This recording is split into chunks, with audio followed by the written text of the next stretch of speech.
Hello dear students, career setup के YouTube channel पर एक बार पुनः आप सभी का बहुत बहुत स्वागत है। टैली वेरिफिकेशन के संबंध में आज की वीडियो उन छात्रों के लिए बहुत ही ज़्यादा इंपॉर्टेंट होने वाली है जो लोग अपना टैली वेरिफिकेशन आधार के माध्यम से यानी कि आधार ई-केवाईसी के माध्यम से करना चाह रहे हैं, लेकिन उनके सामने जो कि समस्या आ रही है वो ये है कि उनका आधार के साथ मोबाइल नंबर लिंक नहीं है, या फिर अगर लिंक है तो उस पर ओटीपी नहीं आ रही है। तो आज के इस वीडियो में मैं आपको इन दोनों प्रॉब्लम का सॉल्यूशन, अल्टरनेट सॉल्यूशन बताने वाला हूँ कि दूसरा माध्यम क्या है जिसके द्वारा आप बिना ओटीपी के द्वारा आप अपना वेरिफिकेशन कंप्लीट कर सकते हैं। इसके अलावा आईटीआई ट्रेनी वेरिफिकेशन 2024 से संबंधित किसी भी समस्या के समाधान के लिए आप मेरे चैनल पर विजिट कर सकते हैं। इस पर सभी प्रोबेबल जितनी भी समस्याएं हैं उन सभी का सॉल्यूशन के लिए अलग अलग टॉपिक्स पर मैंने वीडियो बनाई हुई है। उसका लिंक भी आपको इस वीडियो के डिस्क्रिप्शन बॉक्स में मिल जाएगा। और अगर चैनल पर आप पहली बार विजिट कर रहे हैं तो वीडियो को देखने के बाद चैनल को सब्सक्राइब जरूर कर लीजिएगा तथा मेरे व्हाट्सएप और टेलीग्राम ग्रुप से भी जुड़ जाएगा, जिसका कि लिंक आपको इस वीडियो के डिस्क्रिप्शन बॉक्स में मिल जाएगा। अब चलिए बात करते हैं, अगर आप आधार के साथ अपना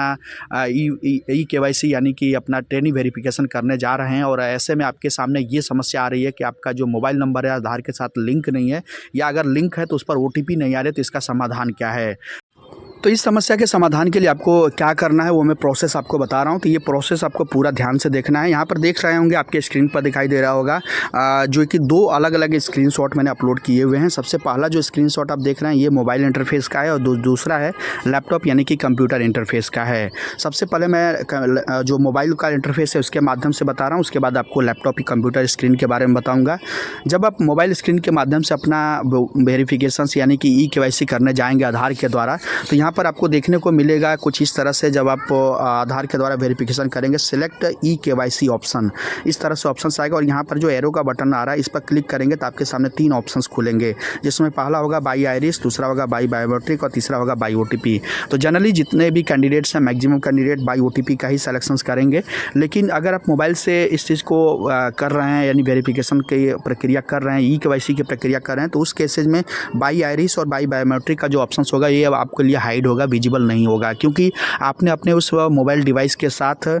कोई आइरिस माध्यम यानी कि जो आईज स्कैनर्स होता है और साथ में जो बायोमेट्रिक स्कैनर्स होता है जो आपका बायोमेट्रिक स्कैन करता है वो कनेक्टेड नहीं होगा, इसलिए हाइड होंगे। तो आप ये काम अपने मोबाइल के द्वारा कर ही नहीं सकते हैं। तो उसके लिए आपको क्या करना होगा, कोई लैपटॉप या कंप्यूटर का हेल्प लेना होगा जिसमें कि बाई आइरिस का जो माध्यम है यानी कि डिवाइस है जो कि आपके आँखों को स्कैन कर सके, और साथ में आपका जो बायोमेट्रिक है उसके लिए भी जो बायोमेट्रिक यानी फिंगर स्कैनर्स होता है वो भी कनेक्टेड होना चाहिए। तो इसके लिए आप किसी साइबर कैफ़े विजिट कर सकते हैं जिनके पास, या आधार सेवा केंद्र पर जा सकते हैं जहां पर ये दोनों डिवाइसेस कनेक्टेड रहती हैं उनके लैपटॉप या उनके डिवाइस के साथ में। तो वहां पर जाने के बाद जब आप इस अपना केवाईसी के लिए इस इंटरफेस पर पहुंचेंगे, जो कि इंटरफेस आपको यहाँ पर देखने को मिल रहा होगा कंप्यूटर वाले स्क्रीन पर ये, तो यहाँ पर आपको दोनों में से यानी ओटीपी वाला तो ऑप्शन आपको सेलेक्ट करना नहीं है क्योंकि आपके पास ओटीपी आ नहीं रही है और ना ही आपका जो है कि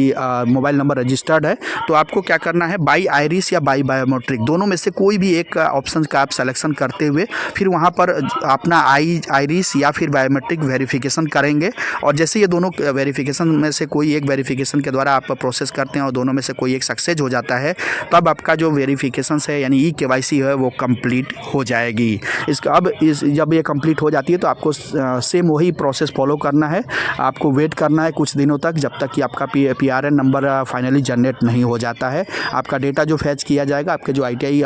प्रोफाइल में डेटा होगा और साथ में जो आपका आधार के साथ डेटा होगा वो मैच हो जाता है सब कुछ, तो आपका अगले एक हफ्ते के अंदर में परमानेंट रजिस्ट्रेशन नंबर जनरेट हो जाएगा। तो ये सेकेंडरी यानी अल्टरनेट ऑप्शन बताया मैंने। अगर आपके